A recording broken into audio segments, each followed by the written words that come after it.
Na-refer na ng Criminal Investigation and Detection Group sa Department of Justice ang reklamong obstruction of justice laban kay Senator Robin Padilla at 5 iba pa. Ito'y kaugnay sa umunoy pagtulong sa pagtakas ni Senator Ronald Bato de la Rosa mula sa Senado. Kabilang sa mga respondents ang isang babaeng staff at security officer ni Padilla na dati umunong konektado sa military service. Ayon kay CIDG Director Major General Robert Alexander Morico II, natukoy na rin nila ang isang pickup truck na umunay nagsilbing backup vehicle na nakaantabay sa labas ng Senado.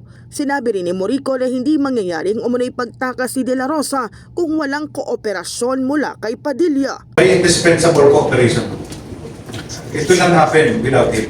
You can see her doon sa CCTV footage nung habang, I think even the press that assigned in the Senate, usually she's kasama. And she's the one na may nakasuot ng bulletproof vest. Who is ba siya, sir? She was a former AAP personnel.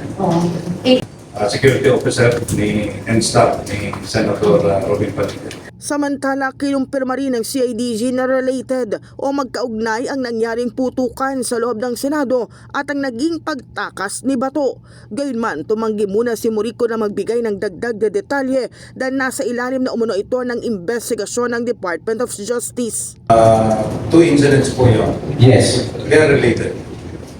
But They are related. the investigation is already with the Department of Justice. And I do not want to preempt yung findings po ng Department of Justice. Nauna nang nagsagawa ng search operations ng CIDG at NBI sa 4 na magkakaibang lokasyon sa Parañaque, Bulacan at Pampanga kaugnay ng pagpapatupad ng warrant laban kay De La Rosa. Pinabulaan na naman ng CIDG ang aligasyong wala silang dalang warrant of arrest sa operasyon sa isang subdivision sa Pampanga. Ayon kay Morico, dala ng kanilang mga tauhan ang warrant mula sa ICC habang isinasagawa ang law enforcement operation. In the heart of changing lives, ako si Brigada Cas Austria ng 105.1 Brigada News FM Manila, the Music and News Authority.